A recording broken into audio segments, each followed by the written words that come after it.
Group 17। तो इसके अंदर हम स्टार्ट करेंगे पहले इसकी फिजिकल प्रॉपर्टी से, ग्रुप 17 की फिजिकल प्रॉपर्टीज से। फिजिकल प्रॉपर्टी में कन्फिग्रेशन जैसे फ्लोरीन, क्लोरीन, ब्रोमीन, आयोडीन, एसिटाइन, ये 5 एलिमेंट्स है इसके अंदर। न्यूली डिस्कवर्ड भी 117 एलिमेंट है जो न्यूली डिस्कवर्ड है, 117 उसका एटॉमिक नंबर है। फ्लोरीन, फ्लोरीन क्या होगा, helium 2s2 2p5, 2s2 2p5। Chlorine, neon 3s2 3p5, neon 3s2 3p5। Bromine, argon 4s2 3d10 4p5। Iodine, krypton 5s2 4d10 5p5। Xenon 6s2 4f14 5d10 6p5। So this is the configuration for group 17 elements, group 17 elements कि ये electronic configuration है। State अब जैसे fluorine है, ये तो सबसे ज़्यादा इलेक्ट्रॉनिक एलिमेंट है पूरे पीरियोड टेबल के अंदर, इसलिए इसकी स्टेट -1 होगी और F2 अगर एलिमेंट की फॉर्म में तो 0 होगी। जैसे अब नीचे वाले एलिमेंट्स है they can show -1 to +7 states, -1 से लेके +1 तक स्टेट शो कर सकते हैं। बस इनमें थोड़े से चांसेस नीचे जाने पर +5 के ज़्यादा हो जाएंगे due to inert pair effect, नीचे आने पर +5 के चांसेस ज़्यादा हो जाएंगे due to inert pair effect. तो ये इसके अंदर ध्यान रखना है, इनको हेलोजेंस कहते हैं। ये ग्रुप 17 है जिससे हम क्या कहते हैं, हेलोजेंस। हेलोजेंस क्यों कहते हैं, ये because of their salt producing tendency. Halo salt, gens producing, salt producing tendency की वजह से इनको हेलोजेंस कहते हैं, सॉल्ट प्रोड्यूसिंग टेंडेंसी। और फ्लोरीन को तो हम सुपर हेलोजन कहते हैं। क्यों, क्योंकि इसकी एक्सेप्शनल सबसे एक्सेप्शनल इसकी सारी प्रॉपर्टीज़ हैं, जिसकी इलेक्ट्रोनेगेटिविटी बहुत हाई है, हाइड्रेशन एनर्जी इसकी बहुत हाई है। तो बहुत सारी प्रॉपर्टीज़ हैं जिसकी वजह से हम इसको, ऑक्सीडाइजिंग पावर सबसे ज़्यादा इसकी हाई है, तो इस वजह से इसको हम क्या बोलते हैं, फ्लोरीन को super halogen. Fluorine is called as super halogen. तो ये इसके अंदर ध्यान रखना। नेक्स्ट नोट करेंगे आगे, ये इसका क्या कहते हैं, इलेक्ट्रॉनिक कन्फिग्रेशन था और तो कुछ डिटेल्स इसकी। नेक्स्ट अब इसका जैसे एटॉमिक रेडियाई की बात करें, एटॉमिक रेडियाई नीचे आने पर पिछले ग्रुप से तो छोटा ही होगा। Halogens they are smallest in the respective periods. Fluorine अपने पीरियड में सबसे छोटा है, क्लोरीन अपने पीरियड में सबसे छोटा है, ब्रोमीन अपने पीरियड में सबसे छोटा है। तो इस तरीके से एटॉमिक रेडियाई नीचे आने पर क्या करें, अपने रेस्पेक्टिव पीरियड में सबसे छोटे हैं ये। डाउन द ग्रुप क्या हुआ, size atomic radii will increase down the group, increase करेगा डाउन द ग्रुप, चाहे वो रेडियाई इसका एटम का हो या आयनिक रेडियाई हो, they both will increase down the group. Ionic radii भी होगा तो भी वो इंक्रीज करेगा down the group. Clear, they both will increase down the group, reason because of increase in number of inner shells, because of increase in screening effect. Atomic radii and ionic radii will both increase down the group. Next इसके अंदर पढ़ेंगे ionisation energy. Ionisation energy ये भी अपने period में क्या होगी, ज़्यादा होगी, बहुत ज़्यादा तो नहीं होगी, बहुत ज़्यादा तो नोबल गैसेस की होती है, लेकिन सेकंड हाईएस्ट अपने रिस्पेक्टिव अपने पीरियड में हो सकती है इसकी। तो आयनेशन एनर्जी ज़्यादा है क्योंकि साइज छोटा है इनका। और डाउन द ग्रुप क्या करेगी, decrease. Size is inversely proportional to ionization energy. Size क्या है, inversely proportional to ionization energy. Down the group भी डिक्रीज करेगी, कोई एक्सेप्शन नहीं है इसके अंदर। तो आयोनाइजेशन एनर्जी आ जाएगा। नेक्स्ट नोट करेंगे इसके अंदर अब क्या कहते हैं, electron negativity. Electron negativity EN, electron negativity, तो वो भी क्या होगी, इलेक्ट्रॉन नेगेटिविटी भी क्या होगी, F की सबसे ज़्यादा, फिर O की, फिर N, ये हाईएस्ट। चलो ये भी पता होना चाहिए कि F सबसे ज़्यादा होता है, फिर O सेकंड हाईएस्ट है, फिर N। अदरवाइज इसमें ऑर्डर क्या आएगा, F then Cl then Br then I। Pauling scale पे इनकी वैल्यू भी दी गई है, पॉलिंग स्केल पे जो है इनकी वैल्यू भी जैसे 4 दी गई है किसके लिए, फ्लोरीन के लिए, और क्लोरीन के लिए 3 पॉइंट समथिंग कुछ ऐसी दी गई वैल्यू। और ऐसी जो ब्रोमीन है इसके लिए भी 2.8 2.9 दी गई है वो वैल्यू, और आयोडीन के लिए भी इस टाइप से वैल्यू दी गई है। तो इनकी इलेक्ट्रॉन नेगेटिविटीज दे रखी है पॉलिंग स्केल पे। साइज छोटा तो इलेक्ट्रॉन नेगेटिविटी भी ज़्यादा, साइज छोटा तो इलेक्ट्रॉन नेगेटिविटी ज़्यादा। Size is equal two electron negativity, size छोटा तो इलेक्ट्रॉन नेगेटिविटी ज़्यादा। और फ्लोरीन की अपने पीरियड में या पूरे ग्रुप पीरियोडिक टेबल के अंदर सबसे ज़्यादा इलेक्ट्रॉन नेगेटिविटी है फ्लोरीन की। फ्लोरीन की सबसे ज़्यादा, सेकंड हाईएस्ट ऑक्सीजन की, फिर नाइट्रोजन क्लोरीन की ऑलमोस्ट सेम है, नाइट्रोजन क्लोरीन की ऑलमोस्ट सेम है इलेक्ट्रॉन नेगेटिविटी। बस नाइट्रोजन का साइज छोटा है इसलिए इसकी हम थोड़े ज़्यादा मान लेते हैं। तो ये ध्यान रखना इसके अंदर। फिर आ गया नेक्स्ट, अब यहाँ से इंपॉर्टेंट टॉपिक है, जैसे अगर बात करें अब इलेक्ट्रॉन एफिनिटी की, इलेक्ट्रॉन एफिनिटी ये अब यहाँ से इंपॉर्टेंट टॉपिक है, इसको बहुत ध्यान से समझना है। पहले भी हमने डिस्कस कर लिया है इलेक्ट्रॉन एफिनिटी का टॉपिक। इलेक्ट्रॉन एफिनिटी जैसे पिछले ग्रुप में ऑक्सीजन से ज़्यादा सल्फर की थी इलेक्ट्रॉन एफिनिटी, ऑक्सीजन से ज़्यादा सल्फर की थी इलेक्ट्रॉन एफिनिटी, ऐसे इस ग्रुप में भी फ्लोरीन, फ्लोरीन का साइज छोटा है, फ्लोरीन का साइज छोटा है तो इनकमिंग इलेक्ट्रॉन, जैसे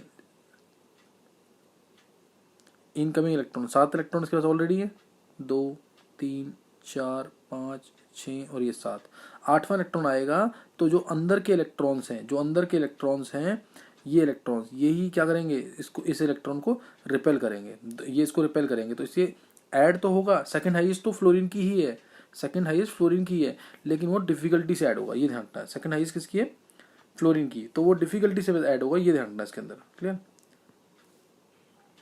तो इसको भूलना नहीं है कि electron will be added but with difficulty. और क्लोरीन जो है, क्लोरीन जो है उसका साइज ऑप्टिमम हो जाता है, क्लोरीन का साइज क्या हो जाता है, ऑप्टिमम हो जाता है, तो इसलिए क्लोरीन के केस में क्या आएगा, क्लोरीन केस में 287 3 शेल आ जाएंगे, तो 3 शेल होने की वजह से क्या हो जाएगा, इसकी जो इलेक्ट्रॉन एफिनिटी है इसका ऑप्टिमम साइज हो गया। अब इनकमिंग इलेक्ट्रॉन जो लास्ट वाला इलेक्ट्रॉन है वो आसानी से ऐड हो जाएगा। तो क्लोरीन की इलेक्ट्रॉन एफिनिटी ज़्यादा क्यों है, क्योंकि इसका साइज ऑप्टिमम है, फिर फ्लोरीन, फिर ब्रोमीन, फिर आयोडीन, इसको भूलना नहीं है, इंपॉर्टेंट है। फ्लोरीन की कम क्यों हुई है, साइज स्मॉल,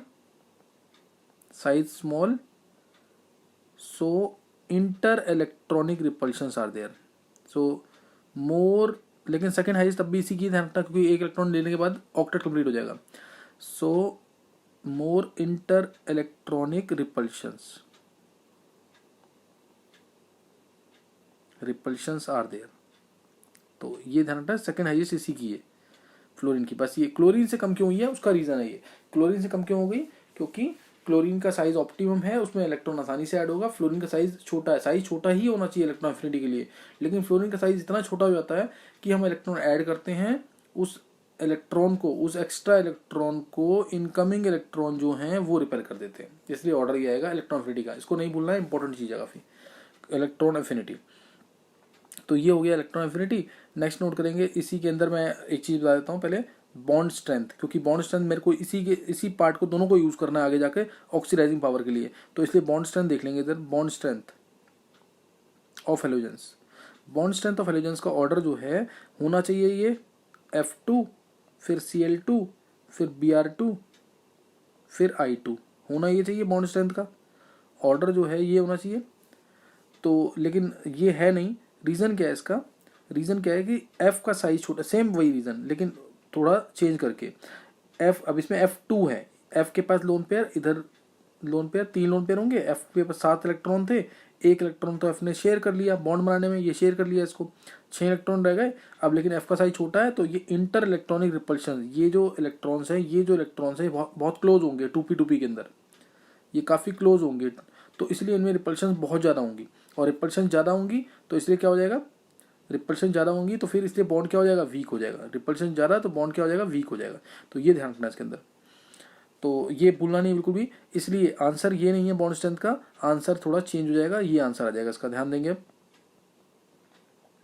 आंसर आ जाएगा इसका Cl2Br2, फिर F2 आ जाएगा, फिर I2, Cl2Br2 F2 I2, मैं इसको यहीं चेंज कर रहा हूँ ताकि ये याद रहे, Cl2Br2 फिर F2, जानबूझ के मैंने इसको इससे ब्लैक से लिख दिया ताकि याद रहे, Cl2Br2 F2 then I2, then it is I2, F2 ध्यान रखना, F2 भूलना नहीं है, F2 आएगा Cl और Br के बाद। क्यों कम हो गई बॉन्ड स्ट्रेंथ इसकी, बॉन्ड स्ट्रेंथ इसलिए कम हो गई क्योंकि F का साइज छोटा, लोन पेयर रिपल्शन होगा, और इसमें Cl की F की इलेक्ट्रॉन एफिनिटी क्यों कम हुई थी, इसकी इलेक्ट्रॉन एफिनिटी कम हुई थी, साइज छोटा तो इंटर इलेक्ट्रॉनिक रिपल्शन, बाहर का इलेक्ट्रॉन अंदर नहीं आ पाएगा, आएगा अंदर जरूर आएगा लेकिन इतना जल्दी नहीं आएगा जितना क्लोरीन के अंदर जा रहा था अंदर।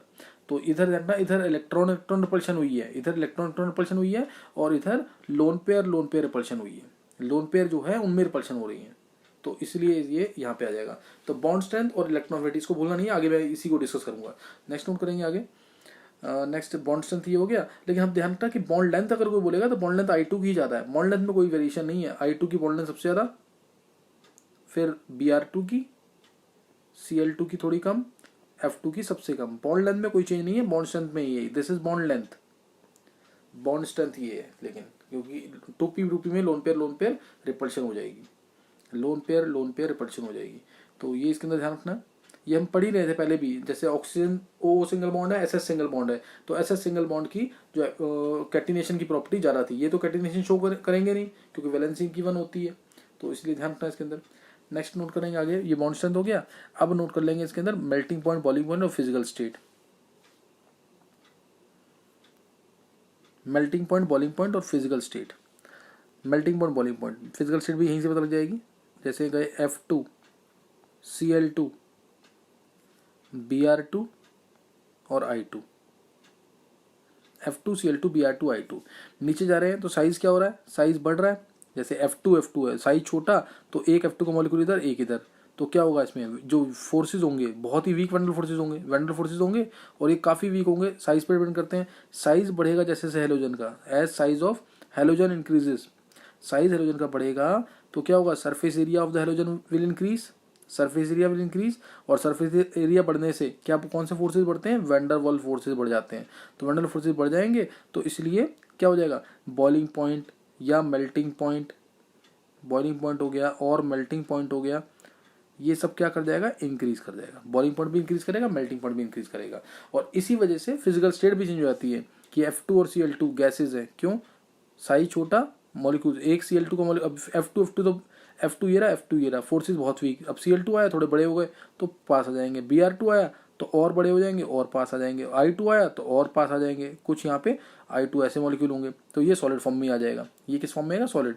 तो F2 और Cl2 गैसेज हैं, Br2 लिक्विड होता है, bromine is liquid at room temperature and iodine is solid, volatile solid होता है, solid at room temperature, sublime करता है डायरेक्ट ये।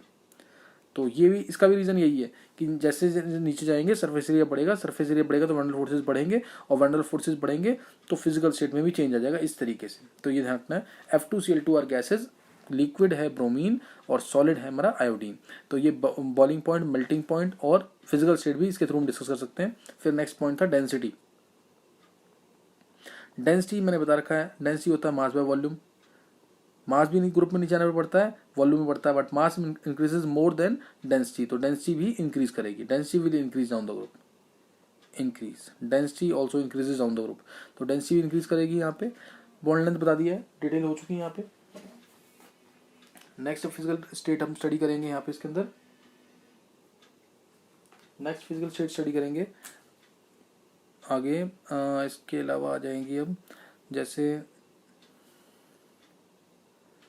अब इसमें आ जाएगा कलर्स नहीं, कलर्स फिजिकल स्टेट हो गया। हाइड्रेशन एनर्जी ले लेते हैं फिर कलर्स देंगे। हाइड्रेशन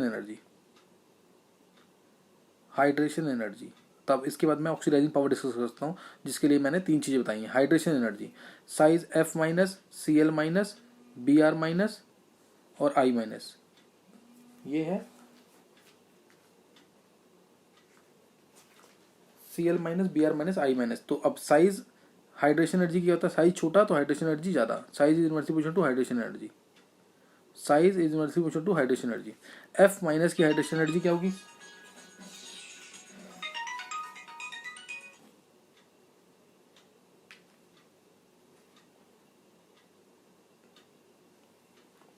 F माइनस की हाइड्रेशन एनर्जी क्या होगी, सबसे ज़्यादा होगी, F माइनस की हाइड्रेशन एनर्जी सबसे ज़्यादा हो जाएगी। क्लियर, तो साइज छोटा तो हाइड्रेशन एनर्जी ज़्यादा होती है इसलिए, तो F माइनस सबसे ज़्यादा। जितना छोटा आयन चारों तरफ से पानी की लेयर से घिर जाएगा, F माइनस है, चारों तरफ से पानी की लेयर से H2O मतलब हर तरीके से पानी की लेयर से घिर जाएगा, और क्या हो जाएगा, हाईली हाइड्रेट होगा, चारों तरफ से वाटर के मॉलिक्यूल घेर लेंगे उसको। तो ये भूलना नहीं है, हाइड्रेशन एनर्जी किस पर डिपेंड करती है, साइज पे, साइज जितना छोटा उतना हाइड्रेशन एनर्जी ज़्यादा। नेक्स्ट नोट करेंगे आगे। तो ये हाइड्रेशन एनर्जी भी पढ़ लिया हमने। अब नेक्स्ट पढ़ेंगे इसके अंदर, नेक्स्ट करेंगे अब कलर ऑफ हेलोजेंस।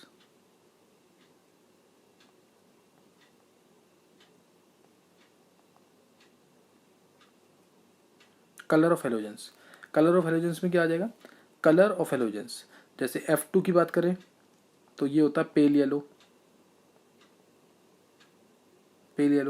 Cl2 की बात करें तो ग्रीनिश येलो होता है। याद रखने कलर, ये बहुत इंपॉर्टेंट आगे जाके यूज होते हैं। ग्रीनिश येलो होता है। Br2 की बात करें तो रेडिश ब्राउन कलर है इसका। I2 की बात करें तो वायलेट कलर होता है, वायलेट ब्लैक भी कहते हैं इसको, या वायलेट बोलेंगे, वायलेट कलर। तो ये ध्यान रखना है इसका, ये सब कलर्स हैं इसके। अब कलर्स जैसे ही हेलोजेंस को हीट करते हैं, एनसीईआरटी का क्वेश्चन है ये important, why halogens are coloured, why halogens are coloured. तो जैसे ही हम हेलोजेंस को हीट करेंगे, when they are heated then they absorb radiations from the visible region, visible region and they are excited to higher energy levels, higher energy level पे जाएंगे जहाँ पे life कम है, ग्राउंड शेड पाएंगे तो एक कम्प्लीमेंट्री कलर रिफ्लेक्ट कर देंगे। कम्प्लीमेंट्री कलर क्या करेंगे, रिफ्लेक्ट करेंगे, और हर एक halogen different quanta of radiation को एब्जॉर्ब करेगा, इसलिए कलर उनका डिफरेंट होगा। जैसे जैसे नीचे जाएंगे तो एनर्जी गैप जो होता है लोअर लेवल और अपर लेवल में, वो क्या होता जाएगा, वो हो जाता है कम। जैसे हम नीचे जाते हैं तो गैप कम हो जाता है, इसलिए जो कलर है वो डार्क होता जाएगा, ये वायलेट ब्लैक कलर हो जाता है, डार्क इंटेंसिटी जो है कलर की वो बढ़ जाती है। तो इसका डिटेल में रीजन में एमओटी में दिया हुआ है होमोल्यूमो ट्रांजिशन के थ्रू, लेकिन अभी हमें यही करना है सिर्फ जो एनसीईआरटी में। when halogens absorb radiations in the visible region, when halogens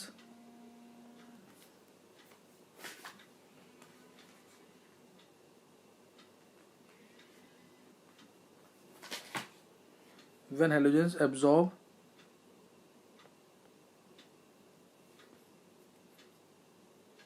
radiations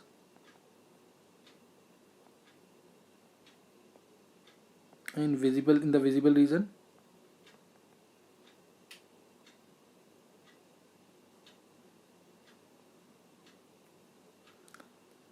they get excited to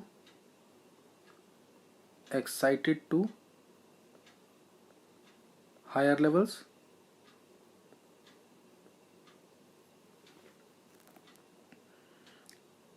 and on de-excitation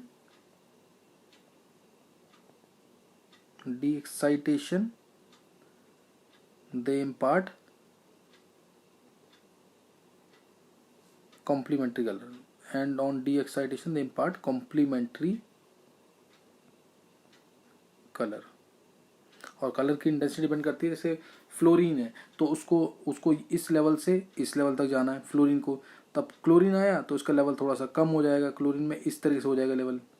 bromine आया तो लेवल और कम हो जाएगा, आयोडीन आया तो लेवल और कम हो जाएगा। इसलिए जो कलर का इंटेंसिटी है, कलर की जो इंटेंसिटी है वो डार्क होता है, कलर की इंटेंसिटी बढ़ जाएगी और वो डार्क होता जाएगा, कलर की इंटेंसिटी बढ़ जाएगी वो डार्क होता जाएगा। इस तरीके से इसको डिटेल में भी डिस्कस कर सकते हैं, लेकिन जो एनसीईआरटी में लिखा है हमने वही डिस्कस किया है। जब हेलोजेंस लाइट को ऑब्जॉर्ब करेंगे विजिबल रीजन से तो एक्साइट होंगे हायर एनर्जी लेवल पे, वहाँ पे लाइफ कम होती है इनकी, ग्राउंड स्टेट पे दोबारा आएंगे और कम्प्लीमेंट्री कलर को रिफ्लेक्ट कर देंगे, that's why halogens they are coloured. तो उसको इतने लेवल पे ही ध्यान रखना है। नेक्स्ट नोट करेंगे आगे इसी के अंदर, ये कलर हो गया यहाँ पे। उसके बाद हम स्टडी कर सकते हैं इसके अंदर, जैसे कलर हो गया, ये हो गया, हाइड्रेशन एनर्जी हो गई, अकरेंस देख लेते हैं थोड़ा बहुत। अकरेंस का भी क्वेश्चन दे रखा है एनसीईआरटी के अंदर, वो भी नोट कर सकते हैं इसमें। अकरेंस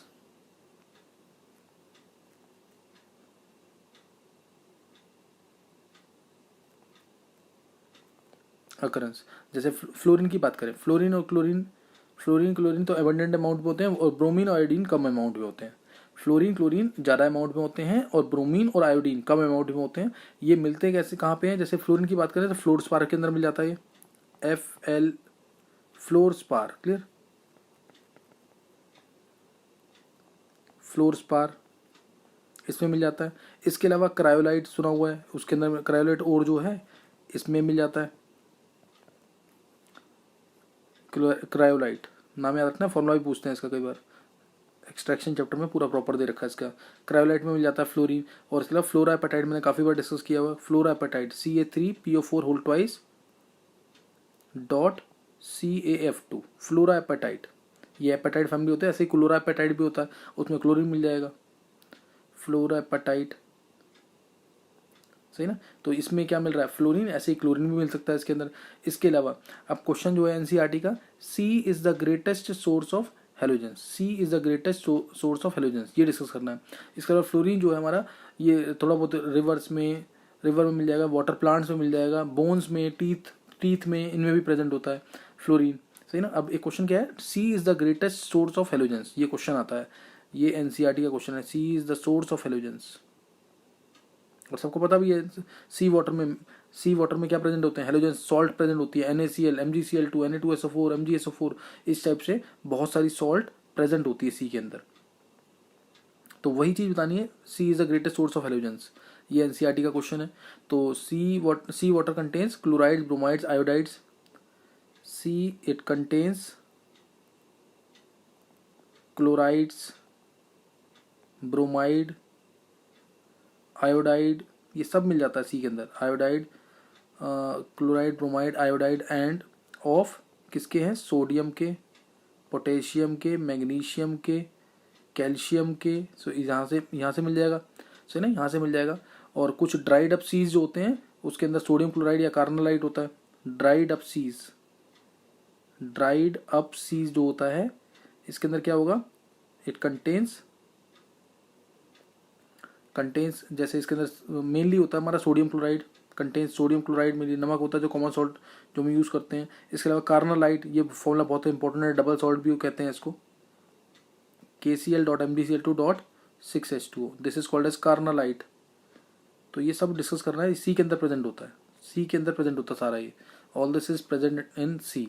और कुछ मैरीन लाइफ के अंदर आयोडीन भी प्रेजेंट होता है, कुछ मैरीन लाइफ्स के अंदर आयोडीन, फिश वगैरह के अंदर आयोडीन वगैरह भी प्रेजेंट होता है, ठीक है। तो ये क्वेश्चन है, sea is the greatest source of halogen, और ये इसका आंसर है, ये पूरा ढंग से प्रॉपर आना चाहिए इसको, सही ना। तो नेक्स्ट नोट करेंगे आगे इसके अंदर इलेक्ट्रोड पोटेंशियल, सही ना। इलेक्ट्रोड पोटेंशियल के अंदर डिस्कस करेंगे हम। जैसे अगर मैं बात करूं इलेक्ट्रोड पोटेंशियल, जैसे मेरे को कन्वर्ट करना है, सपोज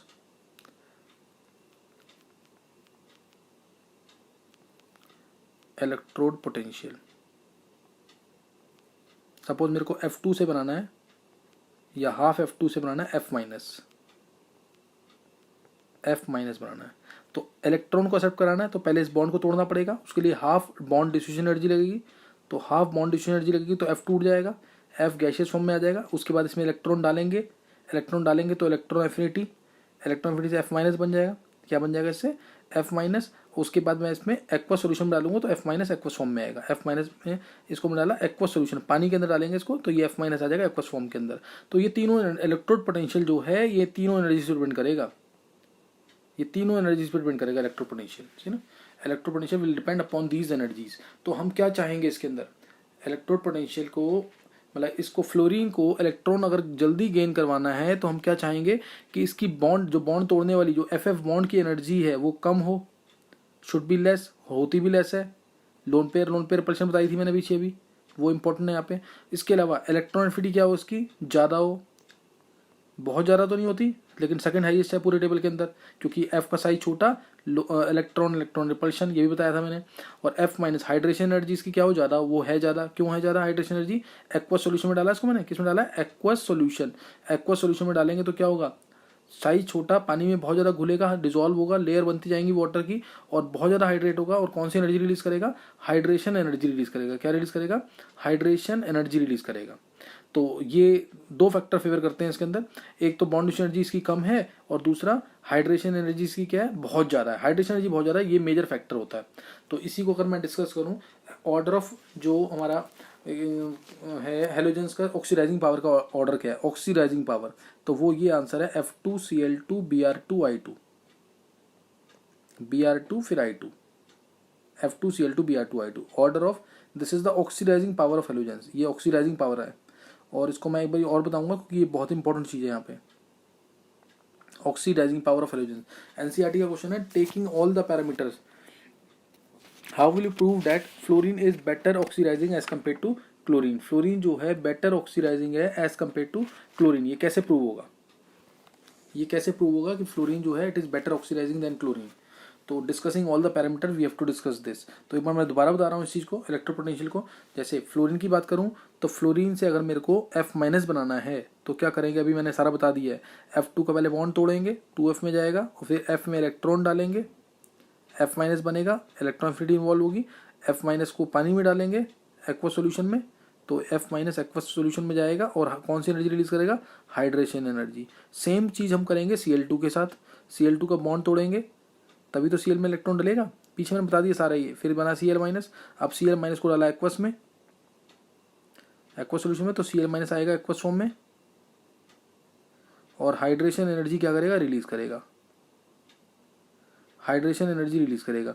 तो अब इसी चीज़ को अगर डिस्कस करें, ध्यान देना इधर, इंपॉर्टेंट चीज़ है काफ़ी, कि F2 से 2F है ना, और F से F-, में एक्वस सोल्यूशन डाला, F- एक्वस फॉर्म में आया, हाइड्रेशन रिलीज हुई। पहला फैक्टर हमें क्या करना है, F- जल्दी बनाना है, हम चाहेंगे रिलीज एनर्जी ज़्यादा हो, रिलीज एनर्जी ज़्यादा हो। F2 से जब 2F बना तो इसका बॉन्ड तोड़ना है, इसमें भी बॉन्ड तोड़ना है। अब हमें ऑर्डर ऑफ बॉन्ड स्ट्रेंथ पता है कि Cl2 होता है, फिर Br2, फिर F2 था, तो इसलिए पहला फैक्टर फेवर हो गया F के अंदर, तो ये फर्स्ट फैक्टर में ये जीत गया।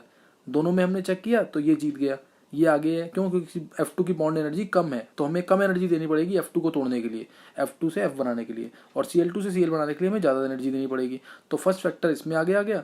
दूसरा फैक्टर क्या है, दूसरा फैक्टर ये है कि F में अगर मैं क्या कहते हैं इलेक्ट्रॉन डाल रहा हूँ, तो हाइड्रेशन क्या हो रहा है, इलेक्ट्रॉन एफिनिटी रिलीज हो रही है, इलेक्ट्रॉन एफिनिटी जो है इलेक्ट्रॉन गेन एंथैल्पी ये रिलीज होगी, तो ये इसमें कम रिलीज होगी क्योंकि Cl की इलेक्ट्रॉन एफिनिटी ज़्यादा थी। सेकंड फैक्टर, फर्स्ट फैक्टर में तो ये आ गए, और Cl की इलेक्ट्रॉन एफिनिटी ज़्यादा होती है F से, तो सेकंड फैक्टर में ये आ गए, फर्स्ट में ये आ गए।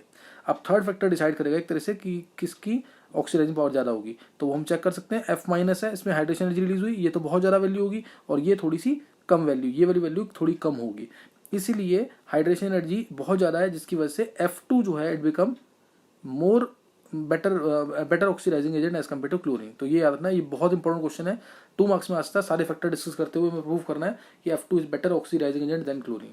तो इस तरह से हम डिस्कस कर सकते हैं इसको, F2 is better oxidising agent than chlorine, और इसकी रिएक्शन के थ्रू प्रूव भी हो जाता है। जैसे अगर मैं NaCl में F2 डाल दूँ, NaCl में मैंने F2 डाला तो मिल जाएगा NaF प्लस Cl2, तो ऐसे ही NaBr में I2 डाला तो Br2 मिल जाएगा, और NaI मिल जाएगा, इस तरीके से। तो इसमें अब हमें प्रूव करना है कि कौन सी रिएक्शन होगी, कौन सी रिएक्शन नहीं होगी, ये अगर हमें प्रूव करना है, सपोज इसमें हमें प्रूव करना है कि कौन सी रिएक्शन होगी और कौन सी रिएक्शन नहीं होगी। तो ये अब ऊपर F की तो टेंडेंसी ज़्यादा होगी जल्दी कि F- में कन्वर्ट हो, ये F- में कन्वर्ट हो गया, तो इसलिए रिएक्शन हो जाएगी। अब Br और I में से किसकी टेंडेंसी ज़्यादा होगी नेगेटिव बनाने की, Br और I में से किसकी टेंडेंसी ज़्यादा होगी बनाने की, तो इसमें Br I तो नेगेटिव नहीं जाना चाहेगा विद रिस्पेक्ट टू ब्रोमीन, तो इसलिए ये रिएक्शन नहीं हो पाएगी, ये रिएक्शन नहीं हो पाएगी। तो इस तरह से ये क्वेश्चन आ सकते हैं इसके कि कौन सी रिएक्शन होगी और कौन सी रिएक्शन नहीं होगी। तो ये पता होना चाहिए कि रिएक्शन, ये डिस्प्लेसमेंट रिएक्शंस थी, ये कौन सी रिएक्शन थी, डिस्प्लेसमेंट रिएक्शंस, डिस्प्लेसमेंट रिएक्शंस। तो और ये हैलोजेंस को प्रिपेयर करने के काम भी आती हैं। जैसे अगर मैं इसमें और बता दूं तो इसमें हम कर सकते हैं कि जैसे ये अगर रिएक्शन ले लेते हैं NaBrO3, ये इंपॉर्टेंट रिएक्शन है, ये भी NCERT में दे रखी है। NaBrO3 है, इसमें I2 डाल दिया, NaBrO3 में I2 डाल दिया, तो I की स्टेट ज़्यादा आसानी से किस में जा सकती है, प्लस में, तो इसलिए ये डिस्प्लेस कर देगा Br को और खुद आ जाएगा यहाँ पे। I की प्लस ज़्यादा स्टेबल होगी एज कम्पेयर टू Br की प्लस, क्योंकि I नीचे आने पर साइज बढ़ गया तो प्लस की स्टेट बन सकती है, और इसको डिस्प्लेस करके यहाँ पे कर देगा। तो ये रिएक्शन है। सपोज लेकिन अगर मैंने NaBrO3 के अंदर F2 डाल दिया, अब इस केस में क्या होगा, अब इस केस में तो F तो नहीं जाएगा प्लस स्टेट में, F तो प्लस स्टेट में नहीं जाएगा, लेकिन अब ये F2 बहुत स्ट्रॉन्ग ऑक्सीडाइजिंग एजेंट है, इसलिए इसको ऑक्सीडाइज जरूर करेगा और बना देगा NaBr4 बना देगा, और खुद जो है वो चला जाएगा F- के अंदर, F- के अंदर, और प्लस साथ में हम यहाँ पे मीडियम रखते हैं, बेसिक, मीडियम कैसे रख देते हैं, बेसिक, तो इसलिए H2 वगैरह मिल जाता है साथ में, तो H2 मिल जाएगा। तो ये ध्यान रखनी रिएक्शन, ये भी रिएक्शन बहुत इंपॉर्टेंट है, इसको भी